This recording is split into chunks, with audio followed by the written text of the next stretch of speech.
gods and goddesses are in we trust. Everything you hear, smell, and see is creator he. Everything you feel, learn, and touch is creation she. Does that make us gods as we go on debating the source of the we in the he and she? I am that I am. The truth is something found in what others want you to see and believe. Live to be real. Reality. Believe. They say the beauty is in the eye of the beholder, but it's the color of one's skin and the beauty of one's eye. So many of us talk about dark skin, light skin, what is and what ain't within, but we overlook it all for the booty. You see, the physical has no bearing on the elegance and grace of the spiritual and mental one that's inside you, that creates the only one of you that it takes millions to make. I'm talking black and light, not white, the substance of nothingness, a blank page of anger and rage, giving you the belief of death, not rest. Life is a cipher, a circle that never ends, passing by trends and fads of trends, only to come black again.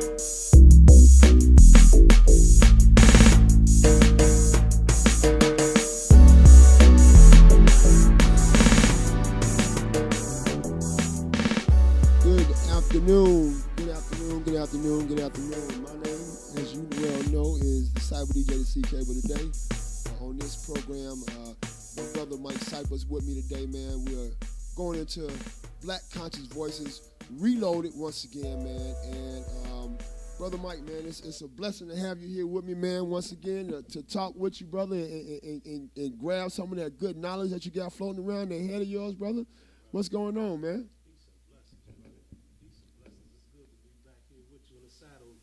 Most definitely, bro. It's been a minute. Life goes on, man. Yes, sir. Keep moving and keep shaking and keep learning and growing and just try to stay on our best. That's right, man. Using them cues, man. Absolutely. Principles and qualities. Man, principles and qualities. For those that don't know, Black Conscious Voices, we started it several years back when we were in the basement over probably around 2009, 2010. It's probably a little 10 years old now that I'm thinking about it. Yeah. And we opened up the door, opened up a platform for ourselves to be able to have a forum that we could grow and build with, in which we would talk about not only what's going on in our direct circles, but what we see is going on around us in circles across the world. And we're right back at it again with some new information, and just I won't even say new information. I'll say the opportunity to grab a new frame of thought. You know what I'm saying? Because at the end of the day, we have now the largest library known to man at our fingertips. We can always go and just like search for different things and get information, but truthfully, you still have to be careful about what you actually take in. And I think that's part of the whole changing the narrative, the matrix flow. Exactly. So with that being said, brother, I would like for you to go ahead and talk to the people, man, and open the door for this for us understanding exactly how we could change the narrative. The matrix. No doubt. It's a couple of key points that you made, man. And one is taking or partaking of information.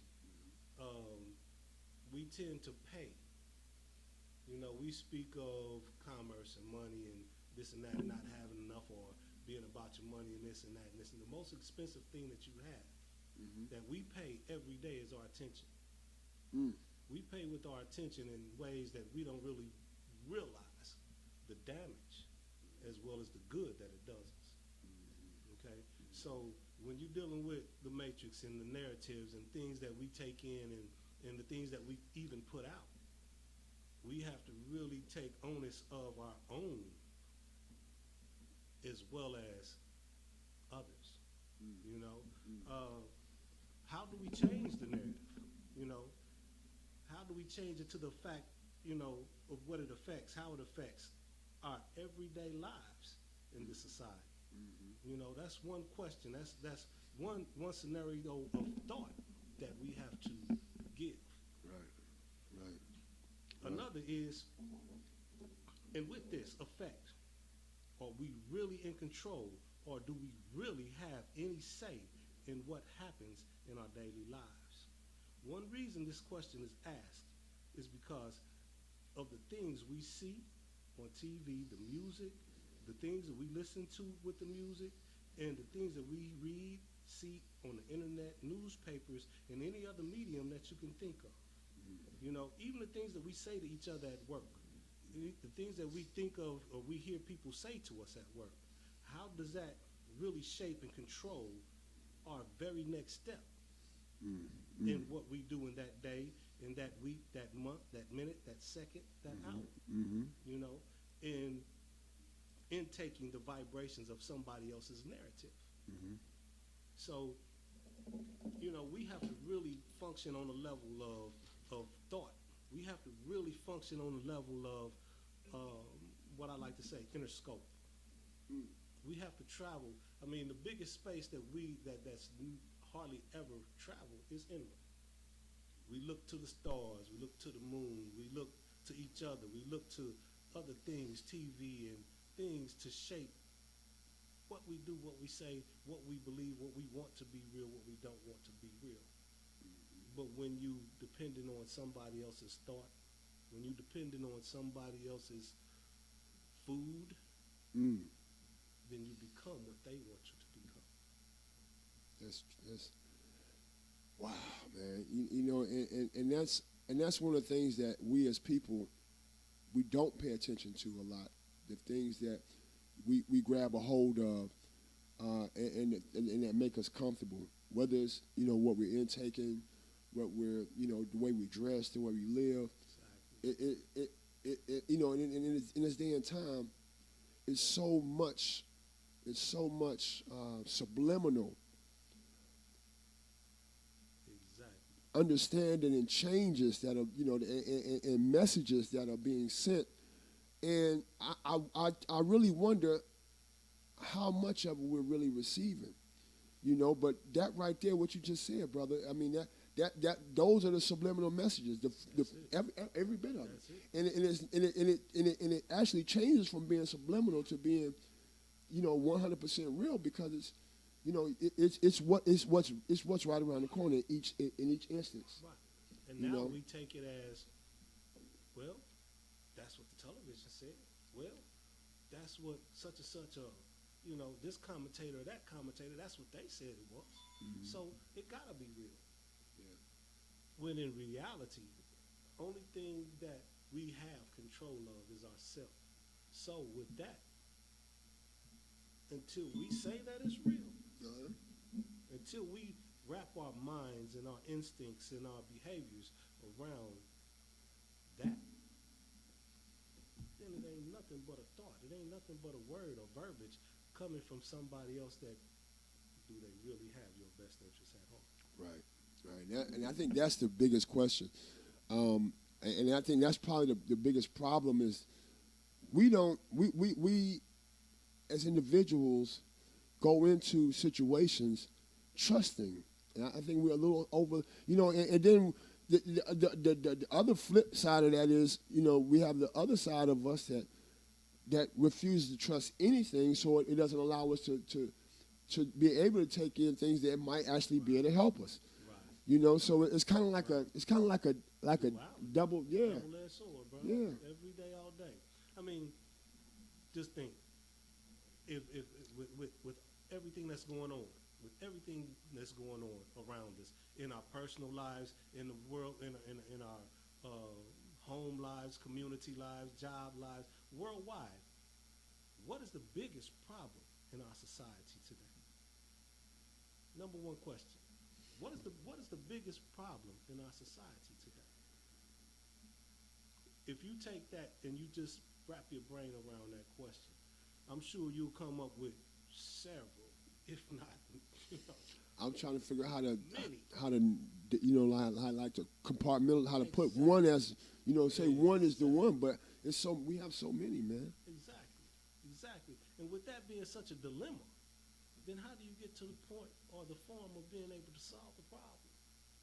When you're so convoluted and diluted into a way of thinking and being, you know? The thing that I think is most magnificent about what you're saying is, and that's where I think it gives me an understanding that we have to get stronger, because we see things this way because it's been built for us to see it like this for so long now. Mm-hmm. You know what I'm saying? Mm-hmm. So that's how we're receiving now. Mm-hmm. And you're right. You're absolutely right. And that's why, for me, one of the biggest problems in our society is lack of self-worth. I agree. Lack of self-worth. We don't give no credence or no potency to our everyday effect. Okay. We walk through this life and we walk through this existence with a mindset of taking in things and using other people's opinions and other people's experiences, which is nothing wrong with that. Mm-hmm. There's nothing wrong with that at all. But when those experiences and those opinions and those thoughts and actions Absolutely. shape your narrative of what you believe and think about yourself, that's when that double-edged sword cuts twice as hard. Because then we're in a position to where we just take and we run with it. We take and we run with it. We don't take it, digest it, analyze it, spit out the nasty parts or the parts that don't fit us, and then use the better parts to make us better. I have a saying that I try to teach anybody, especially my children. We live to make our bads good, our goods great, and our greats extraordinary, which means honesty. And if we're honest to ourselves, then we don't worry about being right or wrong, because honesty gives you the systematic structure of knowing the difference. And when you know the difference, then you can say, hey, I was wrong. Yeah. Let me change that. Let me change that. I think that makeup inside of us, that where we're at now, that's another one of our biggest dilemmas, is accepting that we were wrong in the situation. Well, how can we always be right? Right. We couldn't possibly be. But because of the way that so many of us are living in this day and time, and I don't know what it is, man, because I like on a daily basis myself, I make sure I speak, that each one teaches one. I make sure that I speak that, in order for anything to grow, you have to learn each day. You have to pick up something. You have to pick up something and add it to you. Exactly. And retain it. Exactly. Because if not, then how are you to better move towards, well, I can't say towards, with time? Right. Especially, brother, just like you have little ones. Right. And after a certain time, you have to give or put something into what you've created. Yes, sir. To become the betterment of you. Of you. That's right. That's right. Creator, That's right. Creation. Creator, and I don't know nothing. Mm-hmm. But okay. Reality is, after perfection, what's left? Death. So, and with that being, if life is based on science and mathematics, right? Mm-hmm. Science and mathematics is infinite. where does death play a part? It wouldn't. How can it except in the method of perfection? So why is creator, creation, God, whatever, Jesus you want to call it, plays such a big role in our existence, in the daily problems and aspects that we have in the society? Why is it blasted on us so much, these religions and these ideologies of realizing thoughts and actions of others? Because we easily subdue to the point that we don't look inside ourselves enough to get to a point of accenting self-worth. Right. Because if I took care of myself, brother, if I took care of myself to a point where now I know how to form land, I know how to build a car, I know how to, whatever it is that makes life's functions flow. You don't have to make it easier. You just have to make it flow. Right. Continue on. If I don't know that, if I can't do that, if I can't visualize or think on that level, do I have time, space, and room for anything or anybody else to be able to help move this narrative forward? I mean, you truly can't move it forward if you're not giving your all to yourself. And giving your all to yourself, for me, is really, like I said, it goes back to that word honesty. Honesty, yeah. Going back to that word honesty. Putting something into yourself to not be so critical that you down on yourself, but Right. being open enough to say, you know what? This is what this is. Visually, I see it.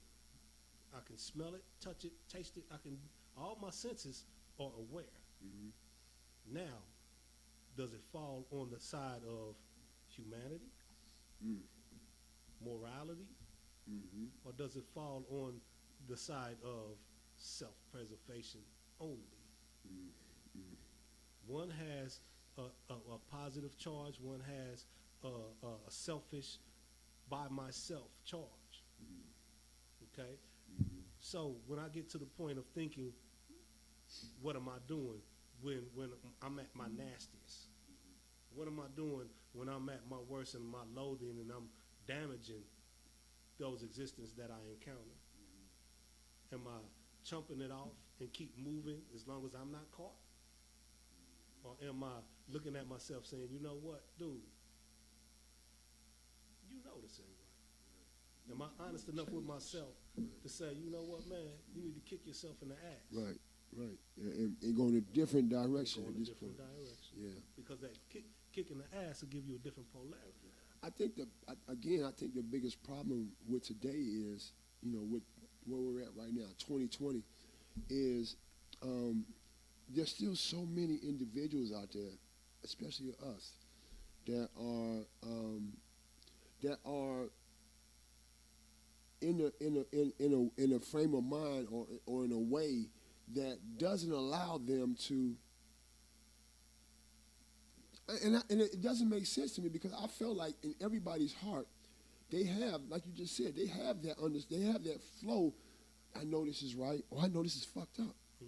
Like you know when you're doing something in one area or the other. So it would seem, and I don't know, brother, but for me it seems like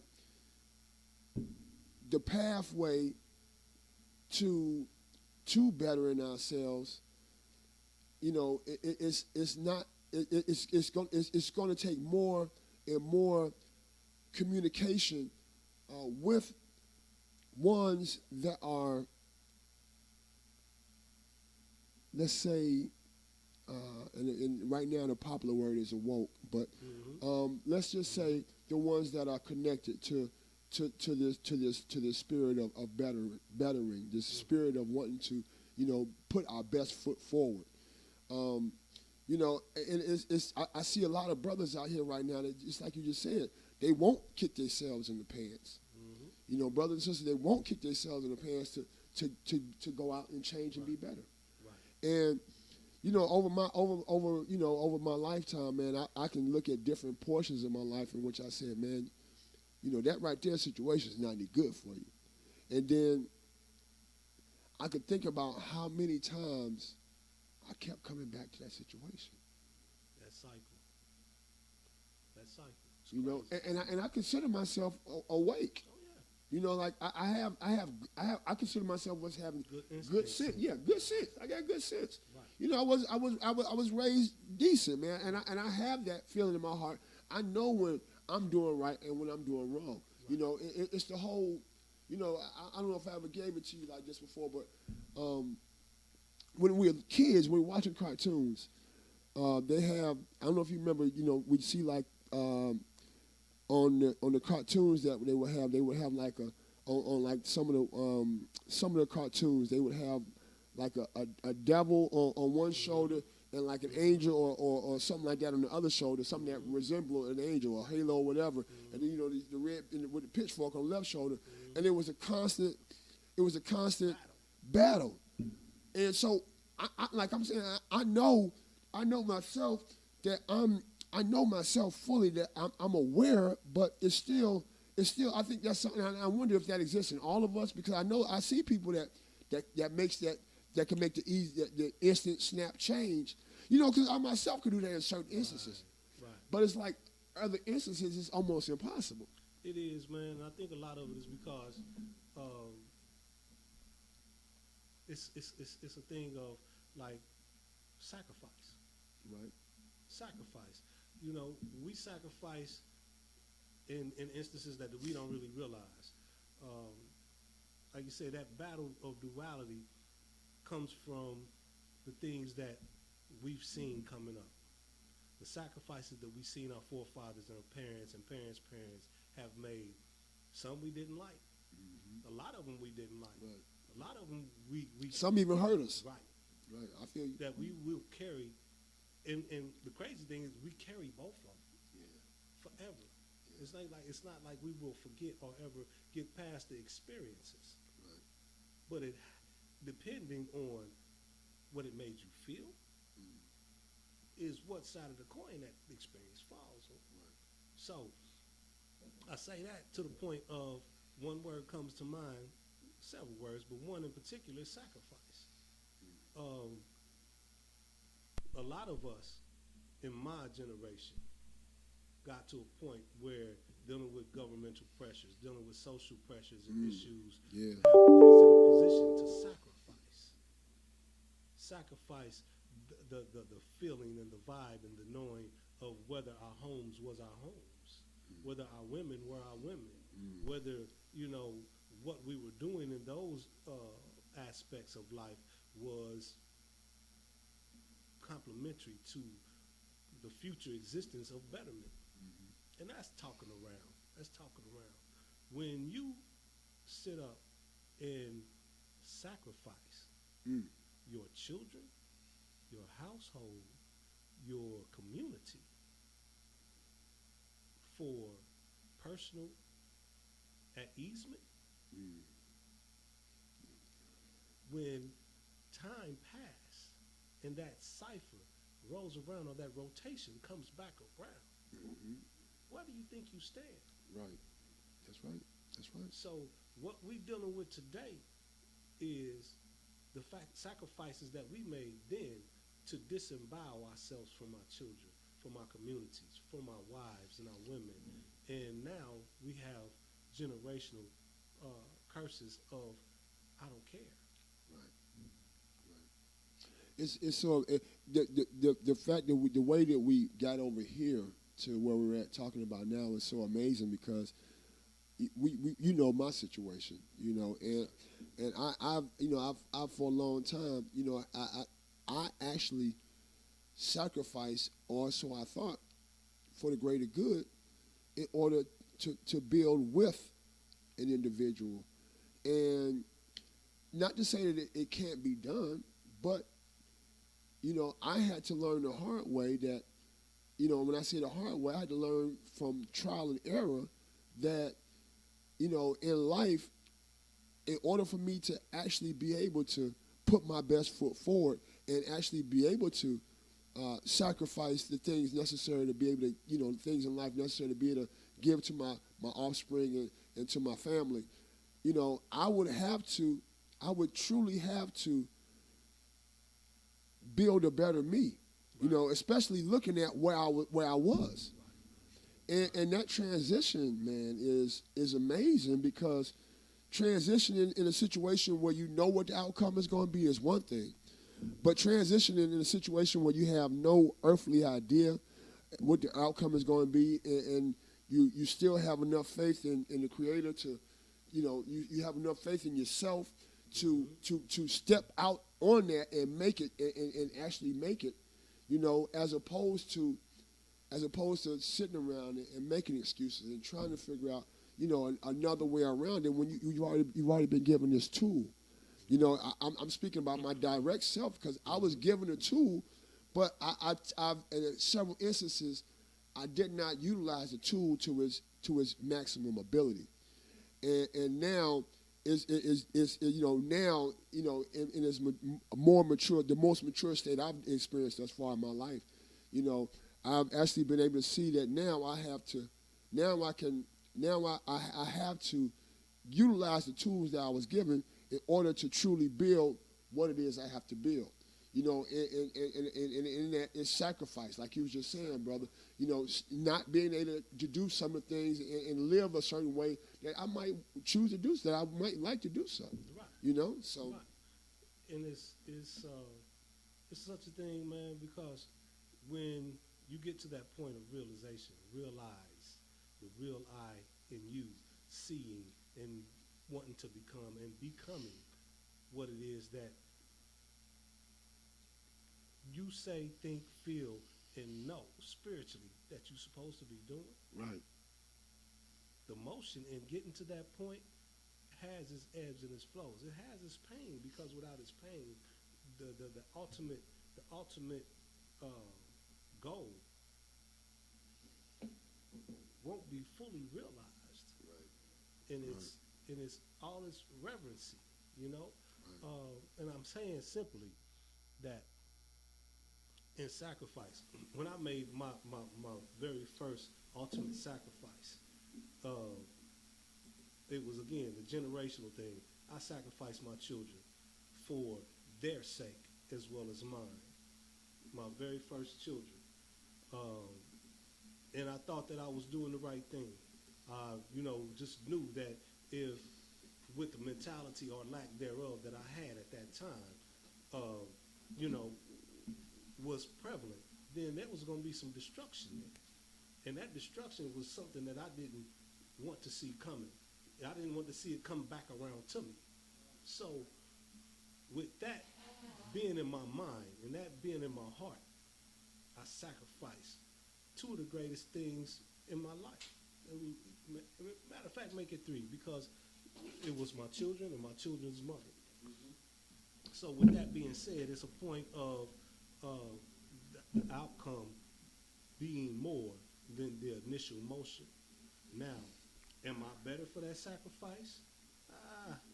Are they better for the sacrifice? But what I can say is that what I knew then, in comparison to what I know now, right, probably would have never reared its head had I not make that sacrifice. I'd be a different dude totally if I'd have stayed stuck in that situation that I knew wasn't going to end well for anybody in that picture. Yeah. I knew that's deep. No matter what trepidations or trials and problems that my children went through, without me there was twofold, tenfold with me there. Yeah. Because I didn't have no way out and I didn't have nobody to teach me.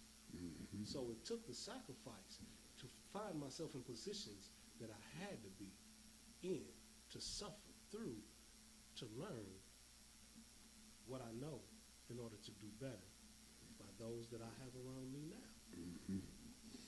Yeah. Crazy thing about it is that they didn't deserve it. I didn't deserve it. Mm-hmm. but it is what it is. Yeah. So with that being said, that comes with the situation of how does the problems compartmentalize themselves in our society, you know, into different economic and ethnic groups. And I say that from the aspect of just like the example I just gave. We take and make choices that put other people and other things and other situations in spaces that wouldn't really be something that they would be rah-rahing for. Right. Right. You know? Now, think from a systematic point of view. A system of control. Can we look in the mirror? Can we look at outside of the mirror and see those same functionings and functionalities happening to us as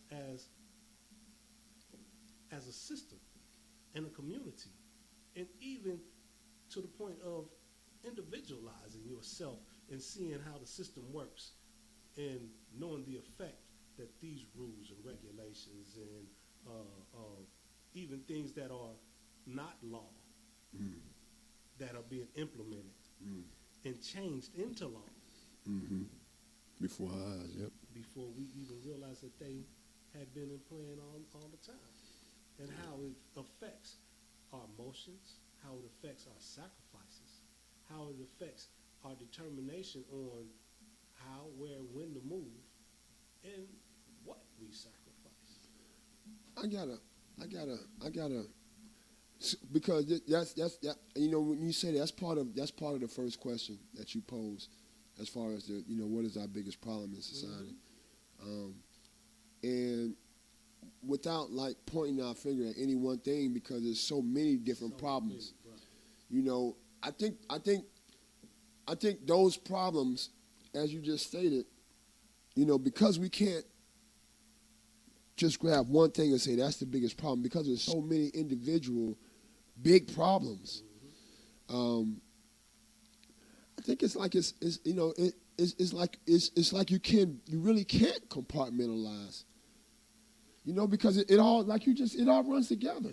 Well, the crazy thing about it is for me, is that to compartmentalize it means to just set it up in stages where you can actually see it visually. Right. You know what I mean? Right. See the existence of it and where it may have started and where it's going from that start. I got you. Okay. Now, it goes back to what we were saying too, as far as where do we start? Right. Because a lot of, in our community, we hear, well, black people won't unite. You know, they stick with everything other than themselves, and this and that and this, and every excuse under the sun and moon to lull us into a sleep mode of what we are not. Right. And we accept this. We take it in and we listen and we start repeating it. Yeah. Which even lulls us into a deeper sleep. Yeah. But when it really comes down to, I'm guilty. Yeah. I know exactly where you're coming from. Yeah. What it comes down to in the large aspect of it is, again, self-worth and honesty. Because that's the beginning of any functional revolt or rebel or motion moving in a direction other than where you came from. Something I try to tell my children all the time is, I'm not really here to teach you. I'm here to guide you. And if I can guide you into a place that's better than me, that's better than where I came from, better than where I'm going, You did your job. then that's my job. That's right. And at any point, whatever I have to sacrifice to get you to that point, to see that point, to hear and vibrate on that point, so you move in that action, in that motion, then that's my job. Yeah. Now, whether you like it or not is one thing. Whether you like the fact that I'm going to keep repeating to you your mistakes and your problems and your mess-ups and your viewpoints and how it could change, again, that I can't take but so much into, because that's not the end game. Right. Right. Your emotions, your feelings is not the end game. Right. So when I say that to them, I automatically revert that back to myself, and I have to say, what is my end game?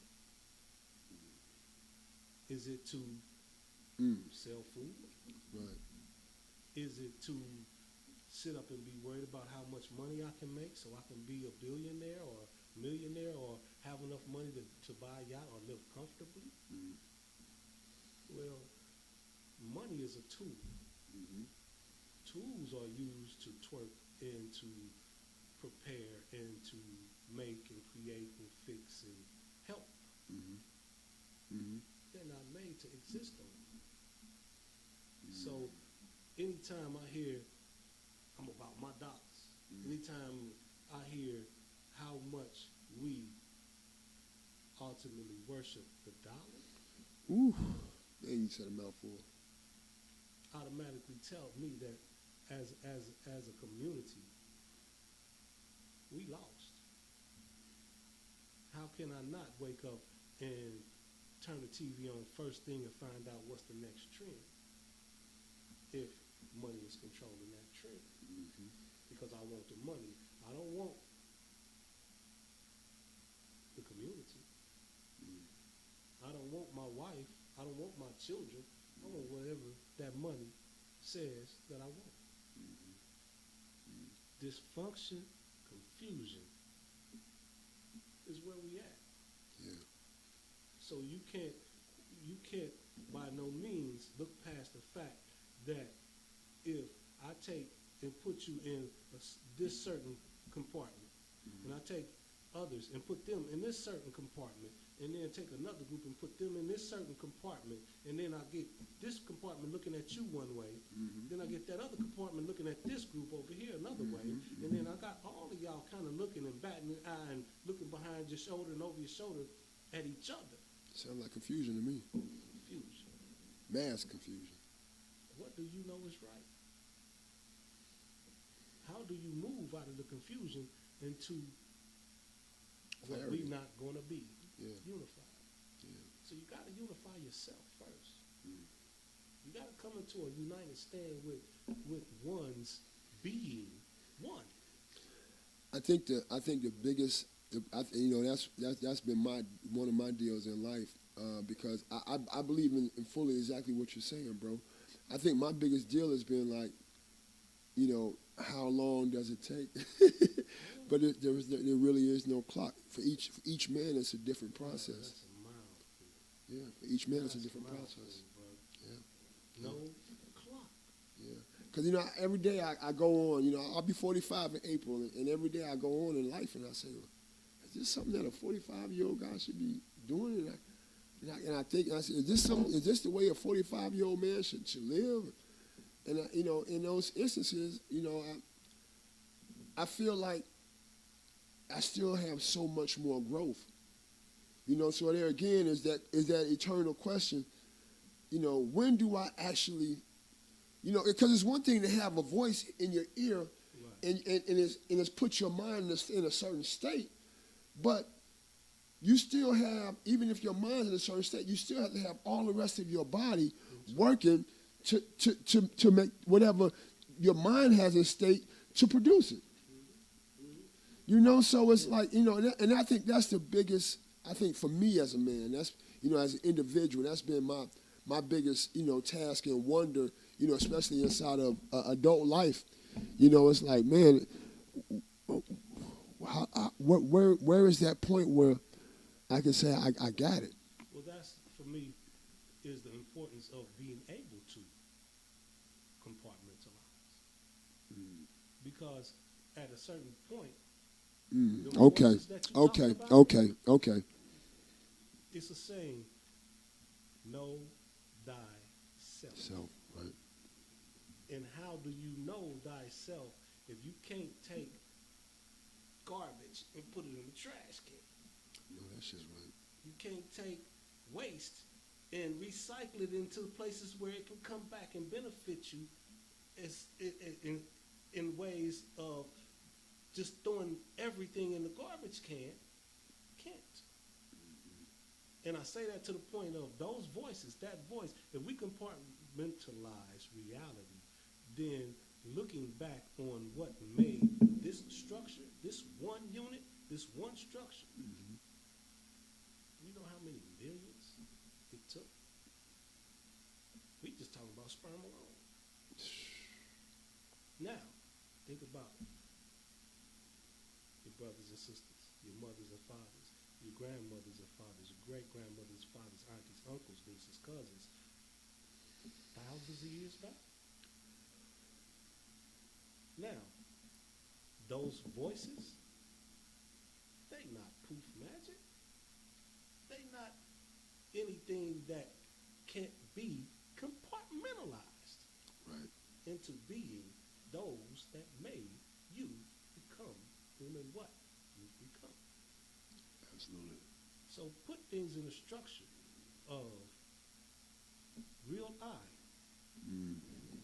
sensation, and get to a point where you are as self-critical, not to destroy yourself, but to get yourself in the aspect of, you know what, this is not good in a compartment of a system that's already being stomped on and downtrodden and made to look in a certain way so we can be wiped off the face of the earth and ain't nobody gonna care.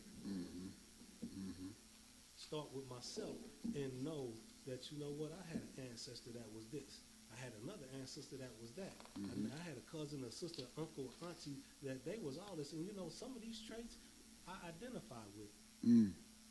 Now, this trait here is one of the most powerful in my identification. And I've had several ancestors that this trait was prominent in. Okay. Maybe this is where I need to be. Right. Now, it ain't the same for my sister. Right. Ain't the same for my brother. Right. I feel you. But it is for me because we was all on this line. Under these numbers, as far as astrologically, as far as whatever, time and date of birth, month, year, whatever. I was born in 1965. I had an ancestor that was born in 1065. Same month, same date. Now, I don't know that's to be fact, but I'm just saying, for instance. It's funny, your for instance is my reality. My grandmother was Aries. She was born April 13th. My father, her first and only child, Aries, born March 31st. And then right back around to me, I'm born on April 13th. And then you wonder why you have so much relevancy to that line of being and the things that you can relate to as far as some of the trials and tribulations that they've been through. Affect you. That's right. That's right. And that's why it just light bulbed on when you said, I'm just giving it for instance, you know, but this is that the light bulb popped on because I was like, wow. You know, and then you look at the big picture. My grandmother was in entertainment. My father was in entertainment. How about that? How about that? So when you look at it from just that aspect alone, just that aspect alone. Right, man. It's almost chilling when you think about it, bro. But yeah, I'm with you. I'm with you. Take those positive forces. Right.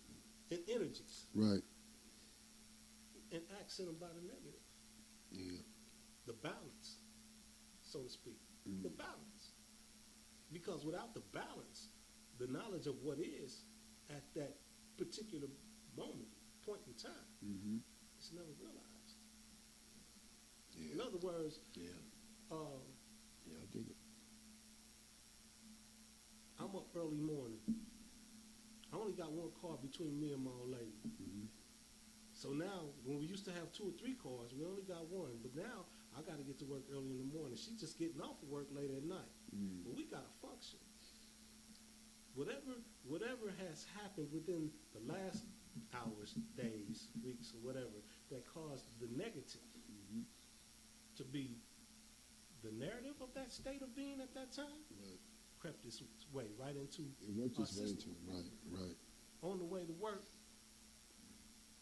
first thought is, yeah, I'm tired, don't feel like going. No, she's tired. Just don't let nothing bad happen. Bam! That's exactly how it works.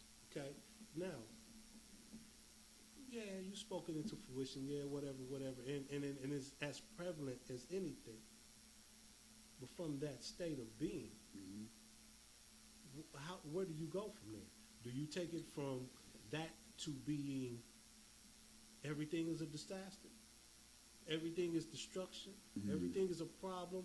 I got so many problems I don't need no more. And do you take it and let it go downhill and keep festering and festering more negative situations? Not supposed to. Or do you actually look at it for what it is and say... Put it in its own compartment. In its own compartment. I dig it. And say, now, that happened because of this. And this happened when that happened because I allowed this into a system. Woo, brother. Man. Step off that board and get into another system, another cycle. Yeah. Because with all that, there's a lesson there. Is my point. There's a lesson there. I'm actually learning it. I'm hearing exactly where you're coming from. Because again, those are my questions. Those are a lot of my questions, like life-wise, and you're answering a lot of them with exactly what you're saying, bro. You're like, truly, man. So I mean, like I said, brother, it's for me, it's a thing of, you know, if I am honest with myself enough to be open with my visualization, I have, and I know that I have, and I've always had a very good ear. And it's something that I do, and I say, and not to really digress or go away, because this comes back around. Right. At my job, I was in a situation where, you know, you dealing in areas where you got multiple different personalities and ways of thinking and whatnot. A lot of them are negative when you in a situation of shackles or being, you know, incarcerated. Contained, yeah. Contained. Yeah, That's the word I'm looking for. Yeah. You know, everybody wants to be the big dog. You know, and so certain situations happen, and you got this person saying that, and that person saying this, and everybody wants to be on top of the narrative of the day or the control of the word of the day. Right. Had a cat sit in a situation where they was about 15, 20 feet away from him. Something was said to him. Okay? 20, 30 minutes later, he come to me and tried to direct me on something I had already knew. Not because of what was said to him, because when I walked in the situation, I automatically took a synopsis of what I was to deal with and what needed to be dealt with from a holistic situation and standpoint. So when he came to me and said, well, such and such happened, and we're going to, and before he could finish, I answered or told him what needed to be done. Oh, you heard that? Dude, I hear everything. Now, it might not have been spoken. Right. May have been spoken, but I'm telling you, I hear you before you come. When I'm on my joint, and I'm on my focus, and I'm on my realization, the one thing I realize about me is that I've always had a good ear. Even with music, I've always had a good ear. So now, focus that prominence of yourself into energy to use it for what it's worth to yourself. Yeah. You understand what I'm saying? Yes, I do. So if I've always known that I've had a good ear, then let those tonalities and let those vibrations hit your ear in a way that it helps strive you forward in the life purposes that you have to be, and not just to make music. Right.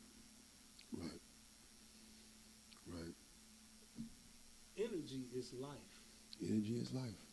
And you've had it, and I don't care who is listening or thinking or questioning.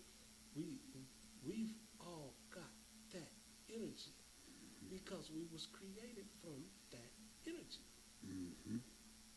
We might think it's a dream, or it might be this or that. Whatever you want to, state it to be, whatever adjective you want to use. But the realization and the reality of the love of being created, the love of the heart beating and the breath being taken, being able to be taken, is to also know, the energies and the forces behind it. So if I don't live in the way of my Father, then the only other way I could be living is like a bastard. And then That's deep. I can't know myself. Right. So compartmentalizing and the confusion of the compartmentalization in the system for which we exist has to be figured out, not to beat the system, but to change ourselves. To better ourselves. I follow you, brother. Change ourselves, and when we change, everything around us changes. That's right. Don't nothing around you change until you change yourself.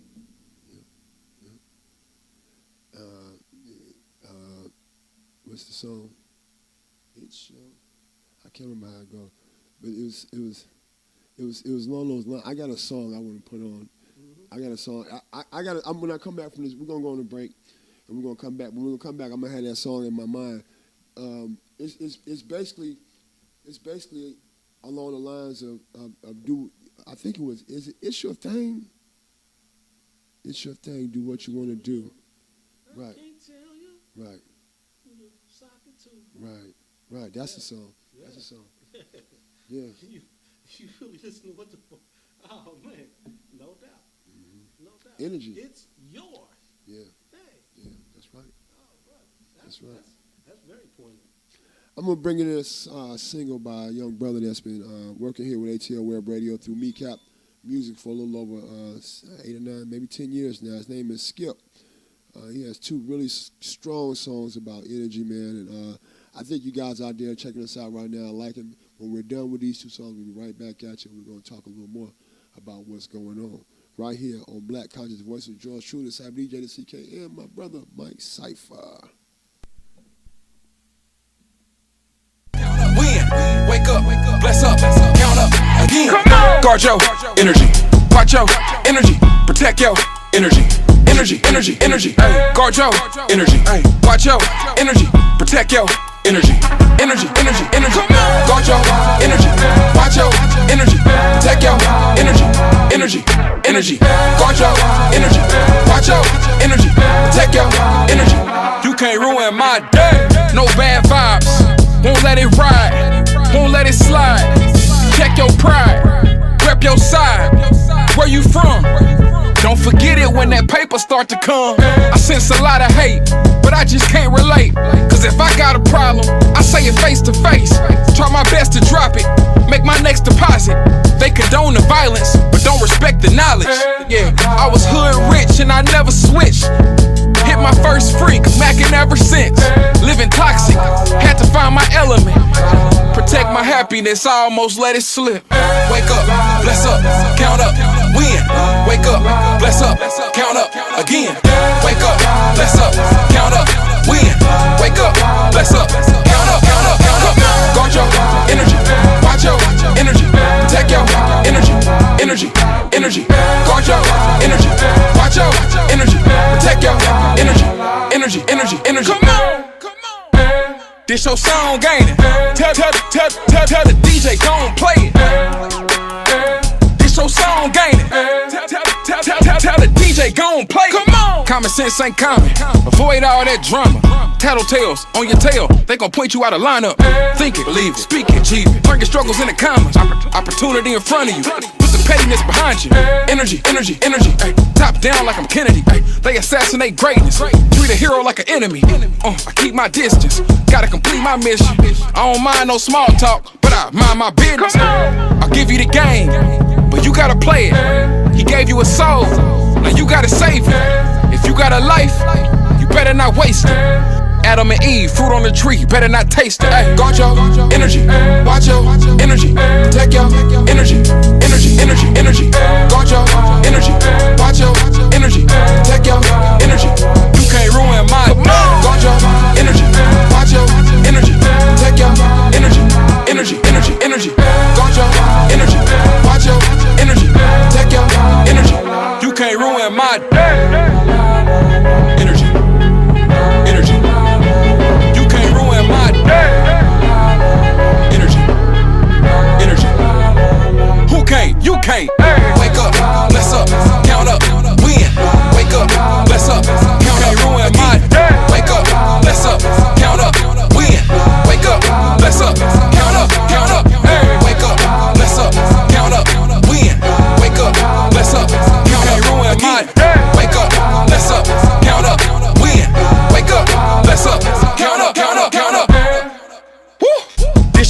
song gaining.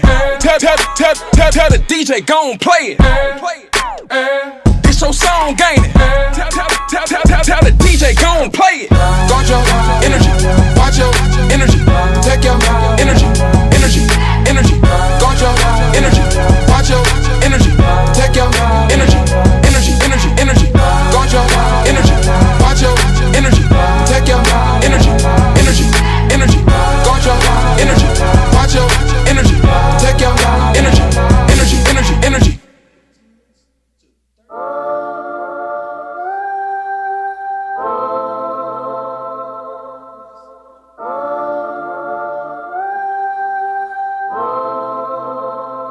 I'm through with being humble. Come on. I built this castle just to watch it crumble. Flipping drugs to watch it tumble. Ran a route, they watched me fumble. Nobody picked it up. That's why I'm rapping this with both my middle fingers up. Nobody owe me, I know it, but they talk like they had me. All it took was a hurdle, they ran out like my daddy. Deceiving me, but I'm right where I need to be. Even when I had nothing, I was out sharing my EBT. Did that out the kindness of my heart. It's my fault for thinking they was even solid from the start. On this road to success, got so much mileage on this car. Yeah, my talents got me far, but my character is what made me a mariner. I stayed afloat cause of that. Flow with a boat full of cracks. Don't get no doper than that. If you need help with something, don't hit my jack. I take that back. If I got it, you got it. No pocket watching, asking what's in my wallet, cause we ain't friends. I can't help myself that I wanna help whoever I can. Cold game, and I don't take it personal. But all I ask, if the tables turn, that you do the same. Come on. Don't get tender now, I'm the enemy. Remember, I want to see that same energy. I wonder, is it real what we call love? I can't help but think somebody made this all up.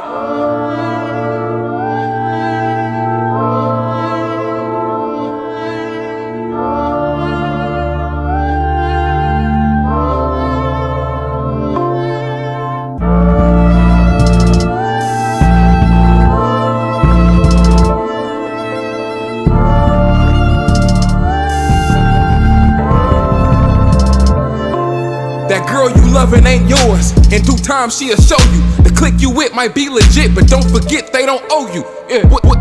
Wouldn't trust them as far as I can throw them. People change, I don't know them. To be honest, I never wished to.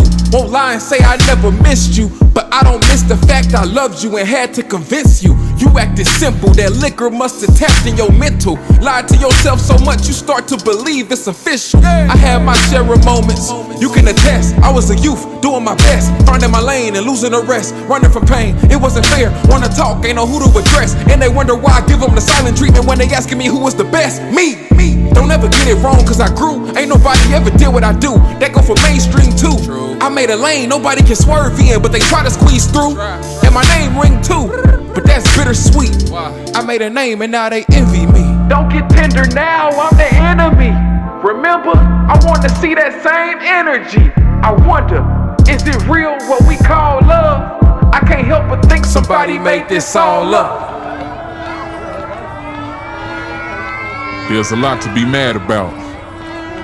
We get exposed to so much violence, corruption. We don't know what's real no more. But I was talking to an old head around the corner and he told me, it's one thing we know for sure that is real, and that's me and you. So we gotta learn to treasure each other. Not the money, not the material things, none of that. We gotta treasure each other. But most importantly, we gotta treasure our women. 10th. They say the beauty is in the eye of it. Yeah, we back at y'all. What is the color of one's skin? We man, those are some powerful songs, Mike. How'd you like them, man? yeah, that's my man. Yes, sir. That last statement. What? Yeah. We gotta do what to our women?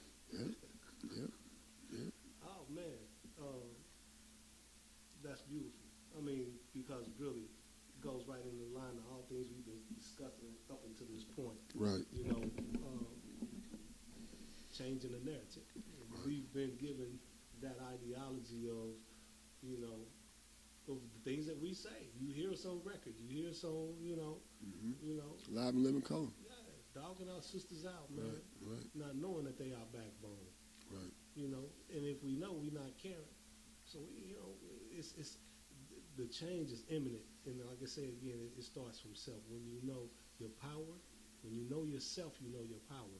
When you know your power, it's time to act and behave on the ability to not only complete the cycle, but to in charge and infuse your cells and yourself with that power. How can you do that when you bashing and downbeating and browbeating your woman? Yeah. You can't. There's no way. You can't. Because really, all she asks from you is what? Love. Yeah. Real love. What do real you love. have to give her? Right. Everything about you is to exude and to penetrate Right. love. Love. Yeah. Yeah.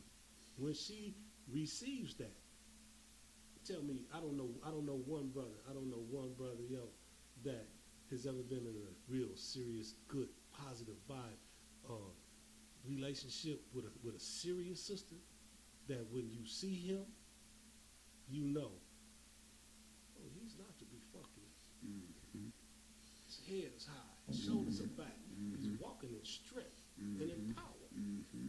Mm-hmm. Mm-hmm. And you can look at him and say, you know what, man? If you a fool, you might cross that line. But when you walking in the element of knowing or seeing and hearing and using your senses, you can tell. You can tell. That's deep. That's deep. And the thing that the way you said it, I've actually observed it, you know, and I've actually been that guy before myself. So I know exactly where you're coming from. Man, I'm elated that we're starting this platform back up, man. Brother, I've been truly trying to get back into the seat with you for well over 2 years now, man. And I have the on the air, you know what I'm saying, you know, B100. I should have been here. However, again, we have to go through our learning processes in life in order to become better, in order to take things to a higher level. And I personally believe that, you know, the absence and the time that we haven't been here for, a lot has happened, number one. But number two, you know, we're maturing as well. As you know, as we said, we started this. When this show started, I was in my mid-30s, you know, and here we are 10 years later, and 10 plus years later, man, and it's amazing just looking at some of the things. Something hit my throat too. I don't know what that was. That's why I say, man, you know what? That's crazy, man. But yeah, we were just talking about, you know, and I was first. I wanted to finish off on saying I'm so thankful to have my good brother here back with me live on the air of Black Conscious Voices, and we've been dancing around our own improvement. You know, when we change the narrative, we're improving ourselves. But yet and still in society, we still live a lifestyle. I mean, it's, you know, I know you've heard people say I'm walking with tunnel vision.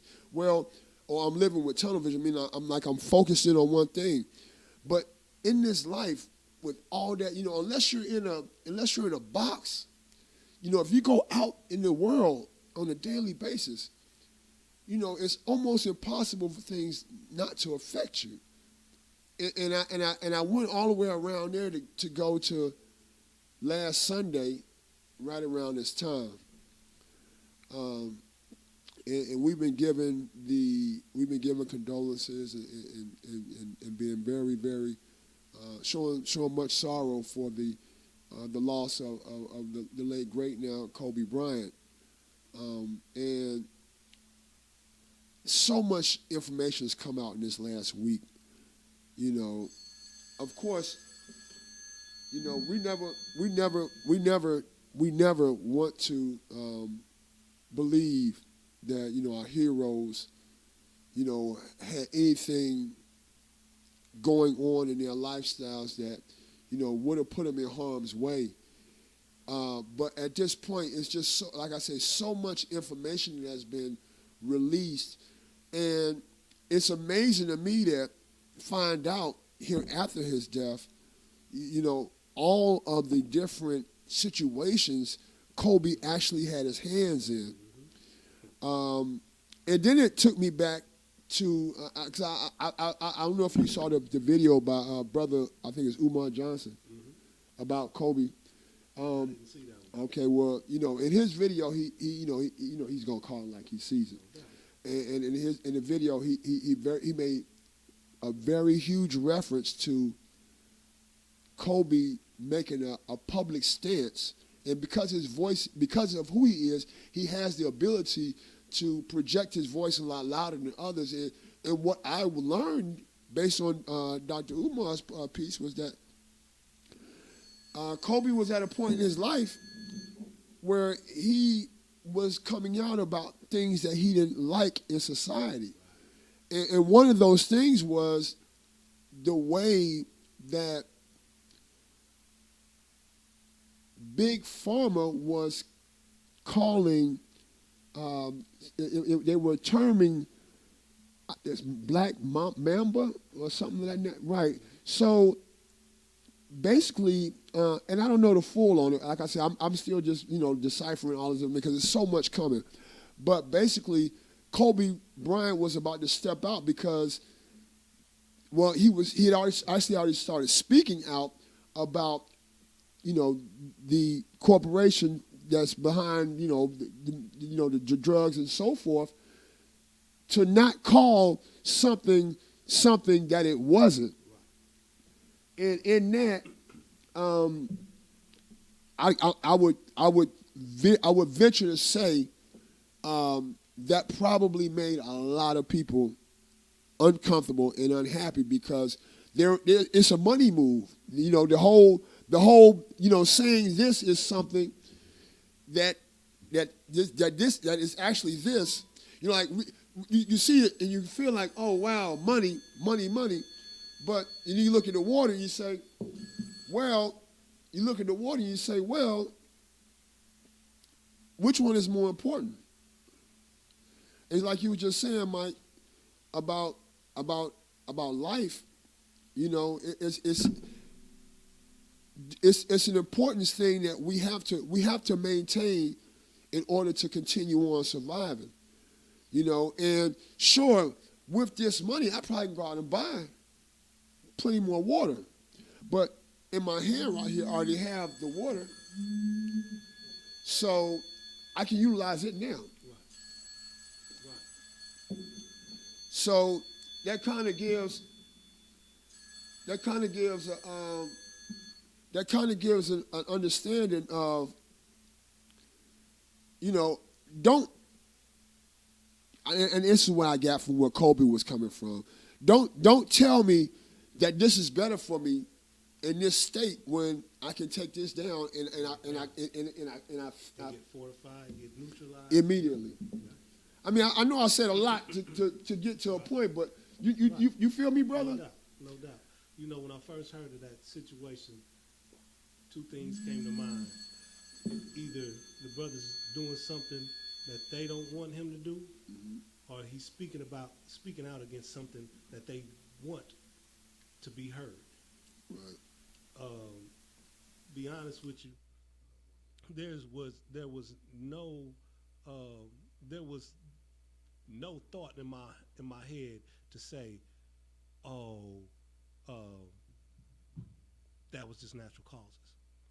It was just happenstance. It was automatically a thing of this brother they had a problem with. This brother didn't take a stance on something they wanted him to take a stance on. Right. 41 years old, this brother was worth over $80 million, maybe more, in all of his ventures. There was so much to this cat, and believe me, I'm not a Kobe character fan. I love the brother's athleticism. I love the way he played his profession. I love the way he handled his persona in his profession. But there's a lot of things that he did and got away with that was suspect. Now, that's not to okay what has happened or to say that he deserved or any of that. Because when you become a certain age, I mean, you got to give it its due. This brother became a professional ball player at 18 years old. Right. He was a child. Right. Giving millions, giving Right. the keys to the candy store. Right. You know, when you are handed that type of mantle, you know, you're gonna take it as far as you can take it. You're gonna do with it whatever you feel is gonna get you or keep you in that situation. Right. So after he became experienced through all the things that he went through, dealing with all the cats that was made to look like his enemy, that was actually his friends, and things that was made to look like candy and turned out to be sour grapes. You know, he had experience. The same thing we had been talking about. Experiences, man, they mean a lot. Yeah. They either galvanize your direction or they change your direction. Right. And so, in what I've heard so far, and what I seen so far, knowing as little as anybody who wasn't in it, you know, directly, personally, or any of that, who is actually allowed to speak on it, he met a change. Right. Right. He met a change. Right. And he wasn't really on top of the narrative enough to know that when he changed, the things that was about to change around him was going to be as drastic as his decision on the change. I'm sure he had no idea. I'm sure he had no, you know, capacity of thought of, well, I'm gonna do this and I'm gonna come out unscathed. But to think that he was going to do something or change something or speak out or be against something that those who run the money was going to settle for, to the point of it would take not only his life but his daughter's life. There's 7 other people. I'm gonna tell you. When I heard the news, I felt bad. It hurt. I'm not even going to lie. But it didn't bother me as much until I heard that his daughter was on the flight as well. Yeah. That broke my heart. Yeah. Okay? That broke my heart because she had no clue. Right. Right. The other people on that helicopter had no clue. Right. Right. And that's one of the things that man, that's so deep that you say that, brother. Because myself as well, it was funny. It wasn't funny, but it was like, it was different the way the news broke anyway. You know, like the way the news broke, like literally 12 to 19 minutes after the helicopter went down, I was seeing people posting about it on social media. How could you know so fast? Right. And then, you know, my thing was, you know, is this fake news? Is this fake news? So immediately I start going to my trusted news sources, you know, like the daily news here in Atlanta, you know, Fox 5 or 11 Alive or, you know, WSB TV, you know, one of the news stations. And, you know, they had it verified on their website, but it's still, even there, everyone's kept saying reported by TMZ, reported by TMZ, reported by TMZ. So TMZ appeared to have gotten this story first. And there again,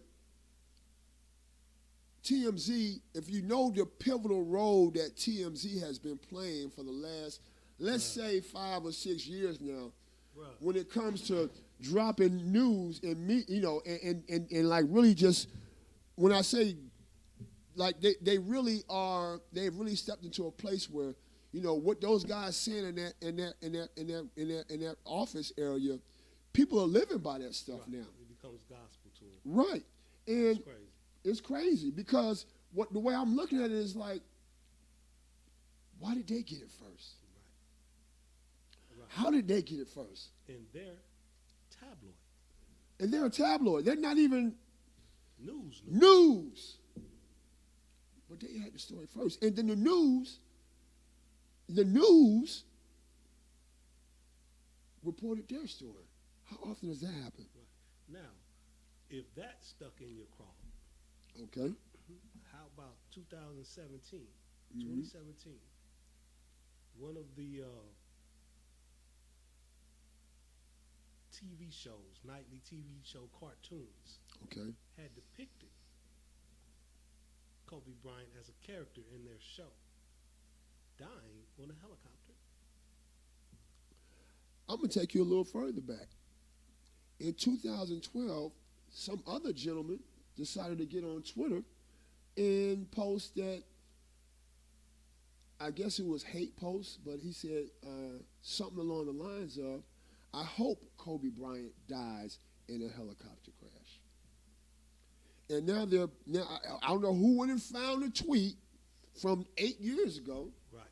but now this guy has gone viral because of a tweet that he made 8 years ago. Probably making all the money he wants to. Probably got all the attention, fame that he boasted having then. And my point to that is, again, we go back to the topic.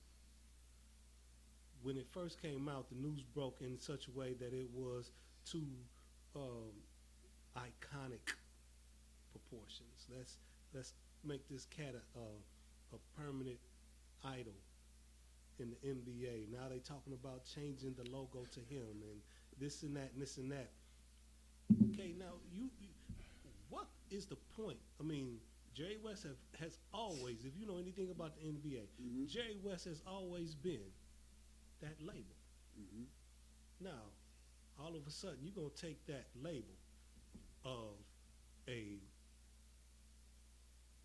worldwide entity ran by Anglos, label of excuse me, with the iconic figure of another, athletic Anglo, and give it to this brother who has no ethnic, or who is an ethnic, but has no connection to your whole systematic functioning, corporate, money, or otherwise. Now let's look at it. Not only the NBA, you're talking about Nike now.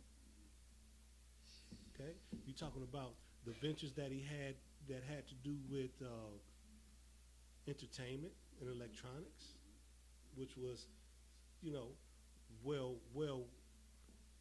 well done on his behalf as far as his investments and making himself relevant beyond his playing years. All this stuff has an effect because now all them companies that he started, all them companies that he had clout and stock and whatever in, can you imagine what they sitting on now? Right. Absolutely.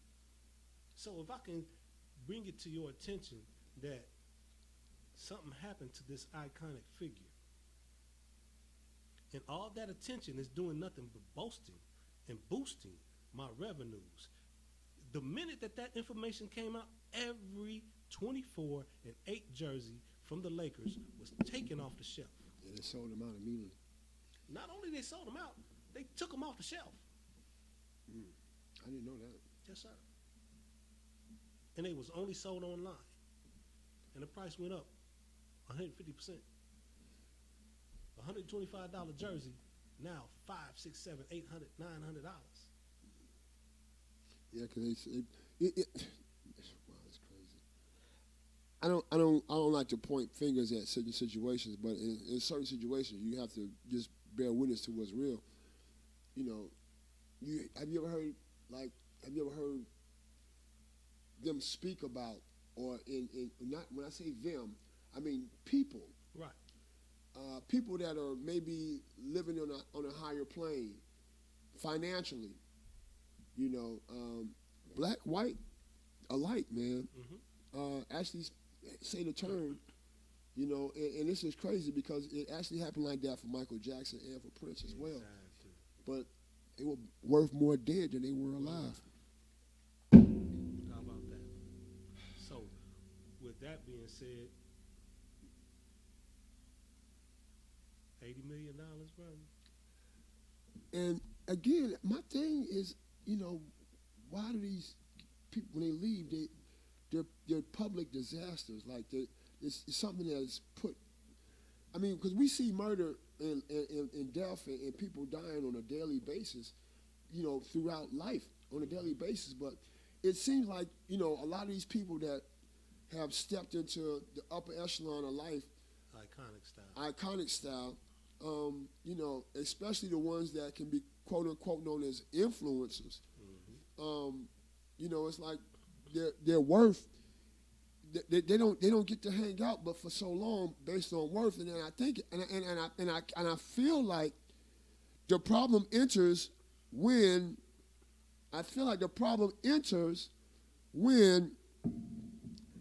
they start questioning the situation. The status quo, and it makes for you know, useful commentary to some degree. You know, it gets us in a point where we have to ask questions about what's really going on, about why the things that are going on. It also makes us have to question ourselves as far as what type of fame we're seeking, what type of attention we're seeking. But this has been going on for so long with so many different iconic figures, so to speak, or, you know, to quote unquote put them into a certain thought process of being, that it's not even funny. We have to understand, enter and overstand a positioning of a system, a systematic oppression, a systematic charge to keep a certain ideology over whatever groups that have been compartmentalized into that frame. So in order to do that, it takes a lot of impression. You have to be impressed, and that's a trip word, because how do you become impressed with fear? Because really that's what they've impressed upon us. Yeah. We've been put in such a complacent state of thought and being through what we are afraid will happen to us if we overstep or step outside of the box or overstep our boundaries. It's not even funny. Yeah. I wonder what life would be outside the box. It's funny you say that because I've been on the same, you know, I think it's that so many of us are complacent with life and don't understand that, you know, the completion of this process is death. So we dance around trying to. But I don't know, bro. Just like I asked you earlier, if science and math is infinite and life is based on science and math, why is death the completion? Because if that's a fact, and can we argue that that's a fact? We really can't argue that that's a fact. So if that's a fact, then the only thing I can surmise, and this is just my opinion, the only thing I can surmise is that everywhere, from the fear all the way to the things that we ingest into our lives, whether it be mentally, physically, socially, no matter how you take it in, if it's embedded in death, what you take in becomes a part of you, and you become a part of it. So, if you looking at the media and all they talking about is death, if you listening to the music and all it's talking about bitches and hoes and death, if you eating what you eat, they drilling in your head that you gonna die. Death. Yeah. You eat dead animals. You eat chemicals and processed stuff that ain't got nothing to do with natural existence. You partaking and you ingesting death. Now, metaphysics, mind over matter. If anything that you can think of, you can create, Mm-hmm. But you partaking of death, doesn't that stop your creativity over your thought? Yeah, it would. Doesn't that instantly make you a part of death? Yeah, it would. So if life is for the living, how do you continue to live living in a death situation? When everything you do, say, hear, touch, feel, smell, make love to is death. That's definitely another side of the picture, brother. And I did. I mean, in your opinion, it makes all of the sense. It makes all of the sense. That's why it's just my viewpoint. Mm-hmm. But when you start adding functionality of what we cannot deny, science and mathematics. How many of us can really deny that? Scientists will tell you certain things in mathematics and science. Mm-hmm. Only thing that they cannot equate, but they cannot deny, is the energy of the spiritual realm with those equations. Okay? They have been, so-called, they say, to the moon. They send in robots and drones to Mars. These encounters that they've had on their travels to these places has been with what I'm pretty sure we've come, they even got movies named after it now, a little series, to terms with dark matter. They don't know what it is. They don't know how it is, but they know it's powerful. They know it's an energy. They know it's alive. They can't put that into no mathematical equation and solve it. Yeah. So, my point to that is, anytime we get to a point where we think somebody else's opinion matters more than ours, and usually when we do that, we don't have a clue of who we are. We don't have a clue of where we come from. We don't have anything as far as any idols or ideologies of what made this venture as far as a being exist on a molecular level. Right. This physique ain't nothing. This physique is putty and, Right. That's what our spirit roams in. Yeah, it's just a car. Yeah, that's right. It's just a car. Right. So until you really That's get deep. to a point, That's deep. yeah, Just like a car, you might lose an arm, might lose, you might lose a wheel, you might lose. yeah. Same But deal. you keep rolling. Yeah. Hey man, this is brother who was on his whatever, didn't like his lifestyle, whatever, and he swallows a container of Ajax, right? Mm-hmm. Ate his all insides. I mean, all the way down. Just ate him up, dude. He had to live with that. Didn't kill him like he wanted it to, because his faculties were still there. But the functionality of his digestive system, he's living and eating out of a colostomy bag. Half of his system, half of his chest is gone. His stomach ain't no more. His intestines is gone. He's just a shell of a physique. But his mind, his heart, and his lungs are still functioning. So he has to live with what he set forth in death. That's so wild. These are facts. It's real. It's real. I mean, it's just when you actually hear each one of these kind of situations, it resonates on you, man. It makes you feel like you really have to stay upbeat and stay positive as much as you possibly can.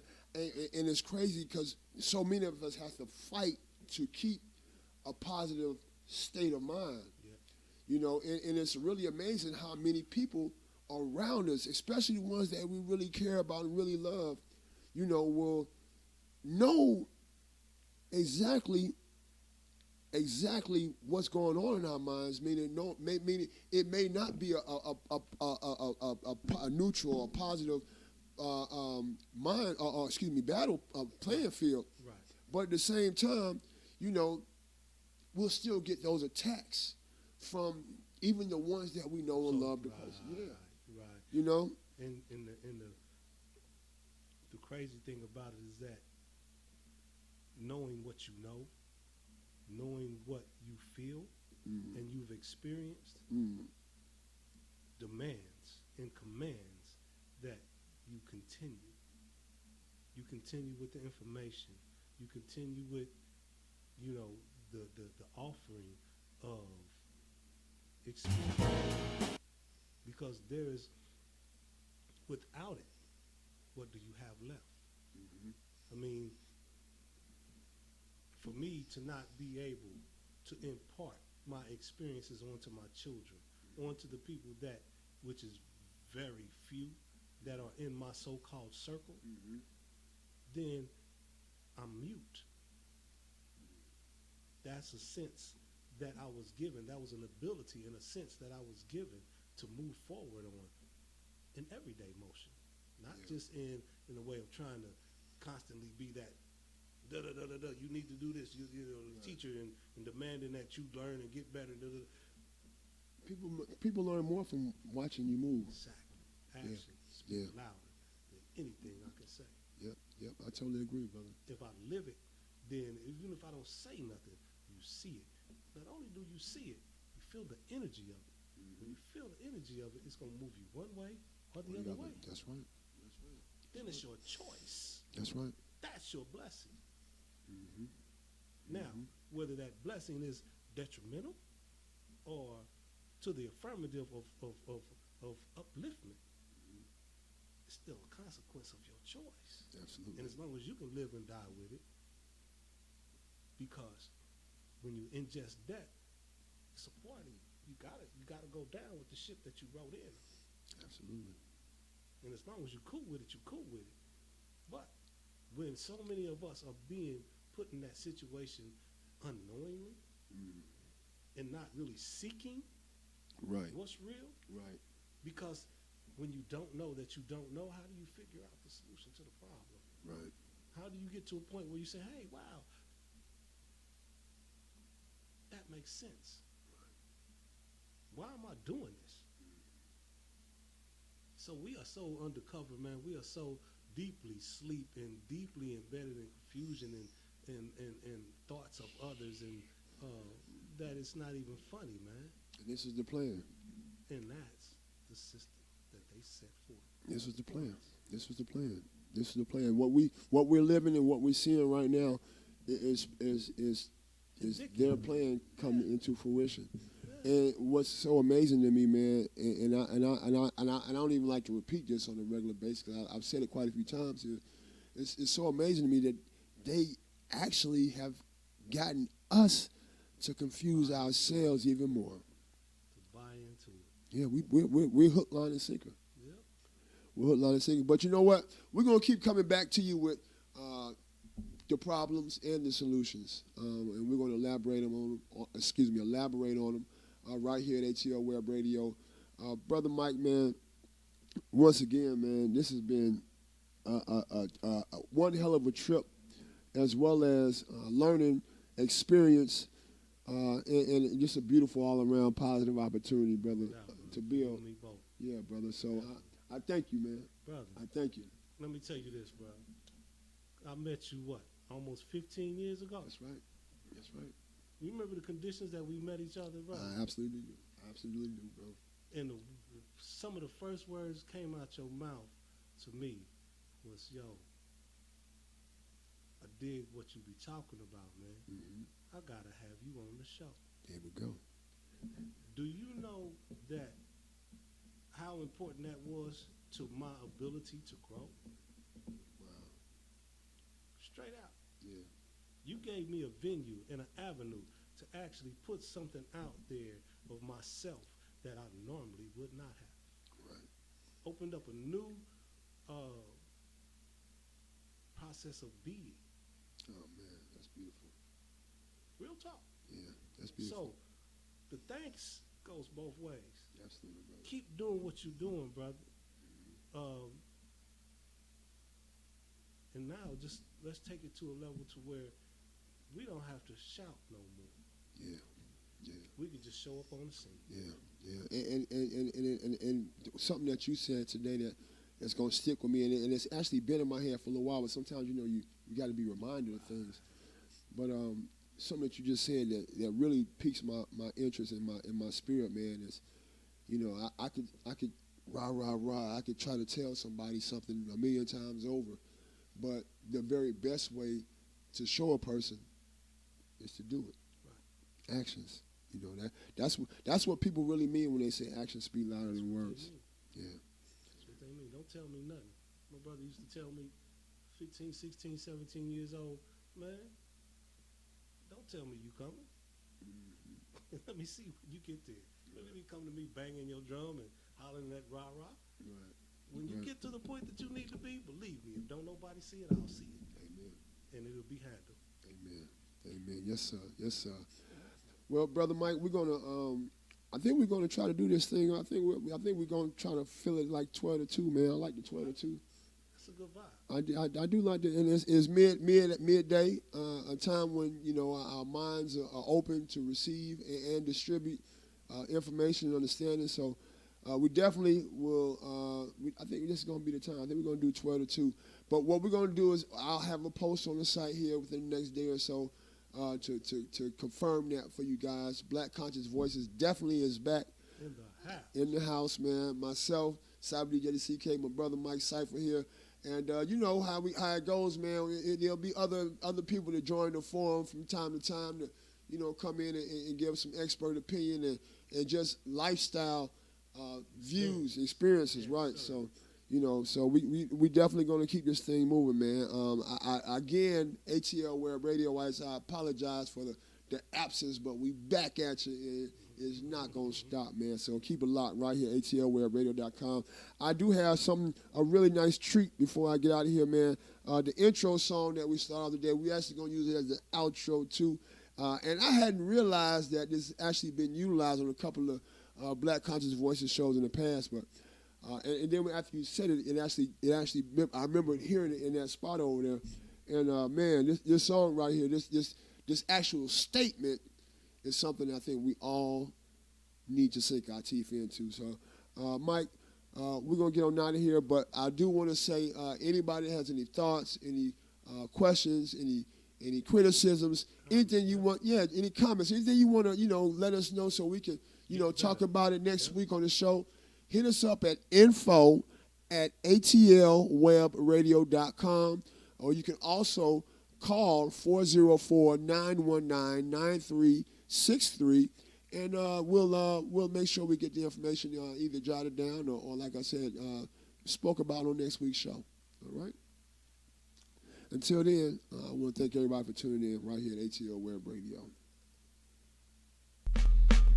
They say the beauty is in the eye of the beholder, but it's the color of one's skin and the beauty of one's eye. So many of us talk about dark skin, light skin, what is and what ain't within, but we overlook it all for the booty. You see, the physical has no bearing on the elegance and grace of the spiritual and mental one that's inside you, that creates the only one of you that it takes millions to make. I'm talking black and light, not white, the substance of nothingness, a blank page of anger and rage, giving you the belief of death, not rest. Life is a cipher, a circle that never ends, passing by trends and fads of trends, only to come black again.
speak of truth, justice, and freedom.